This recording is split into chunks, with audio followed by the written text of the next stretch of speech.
Bonjour. Au programme dans cette vidéo, les fonctions equiv et equivx.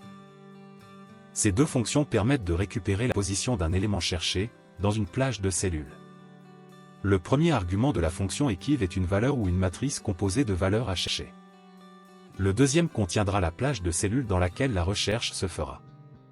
Et le dernier, facultatif, définira le type de recherche. Par défaut, celle-ci sera une recherche de la valeur inférieure ou égale la plus élevée, de celle de la valeur cherchée.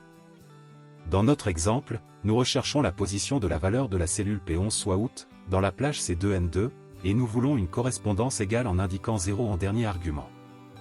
Le résultat renvoyé est 8. Celui-ci représente bien la position relative de la chaîne out dans notre plage de recherche.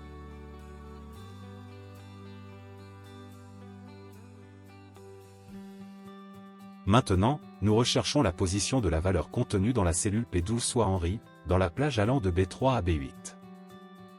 La plage de recherche sera donc toujours, soit composée d'une ligne, soit d'une colonne.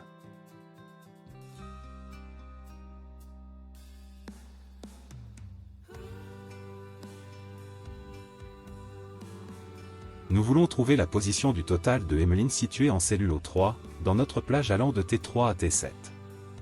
Si nous recherchons une correspondance exacte, et qu'il n'y en a pas, la fonction retournera une erreur NA.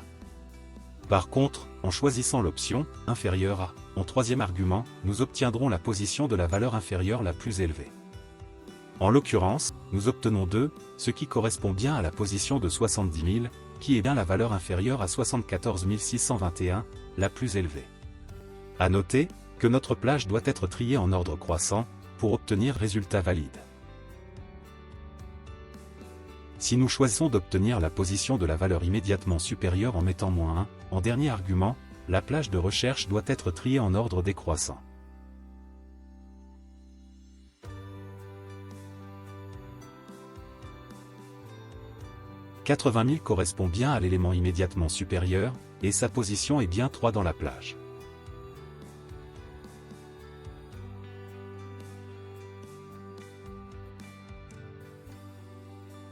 Nous pouvons, également, faire une recherche sur une valeur, en utilisant des caractères de remplacement tels que le point d'interrogation ou l'astérisque.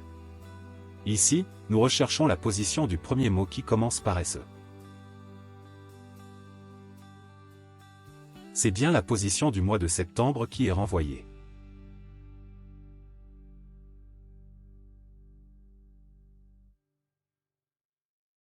La fonction equivx est une évolution de la fonction equiv.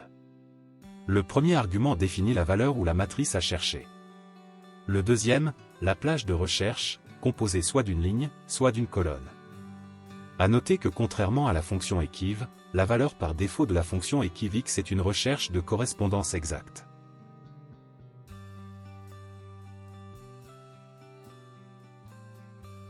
Une autre différence est qu'en cas d'usage de caractères génériques, cela doit être indiqué en troisième argument par le chiffre 2.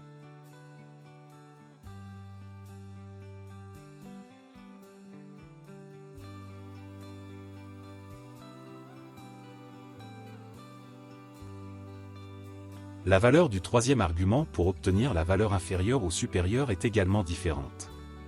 En effet, pour cette fonction, il faut y mettre -1 pour obtenir la valeur inférieure ou exacte, et 1 pour obtenir la valeur supérieure, alors que pour la fonction equiv, c'est l'inverse. Par contre, le tri n'est plus nécessaire. Dans notre exemple, nous recherchons la position de la valeur immédiatement supérieure à 7000, dans la plage C3-C8. Nous saisissons 1 en troisième argument.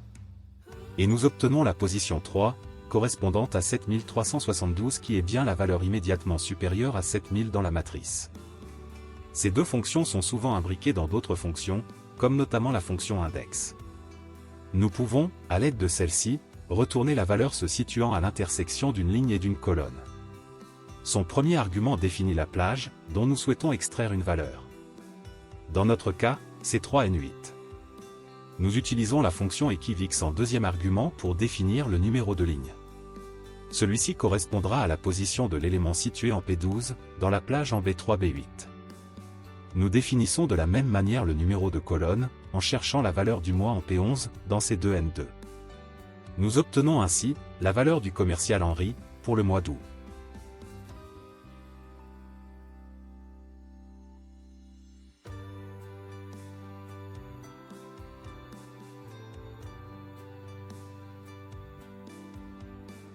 Le dernier argument de la fonction equivix permet de définir le mode de la recherche.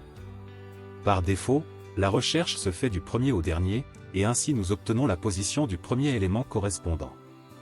En choisissant de faire une recherche du dernier au premier, cela nous permet de récupérer la position du dernier élément correspondant. Nous faisons ici une recherche d'un commercial dont le nom commence par un P. Nous choisissons en troisième argument l'option recherche générique et par défaut nous laissons le quatrième sur une recherche du premier au dernier. Nous obtenons la position de Paul. En choisissant du dernier au premier, c'est bien la position de Pierre qui sera renvoyée. Et comme vous pouvez vous en rendre compte, je me sers de cette position pour retourner le texte situé en M18, qui indique le nom du commercial retourné.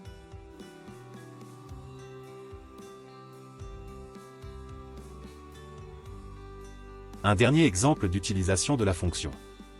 Nous avons une liste de personnes dans la plage allant de X2 à X17, et nous voulons trouver ceux correspondant à nos commerciaux. Nous prenons la plage complète en premier argument pour la valeur cherchée, et nous prenons la plage allant de B3 à B8 comme plage dans laquelle chercher. Nous obtenons une matrice contenant des valeurs d'erreur et des numéros de position. Nous affinons cela avec la fonction si, en vérifiant avec la fonction enum, si la valeur est numérique, et si c'est le cas, nous mettons présent, sinon nous ne mettons rien.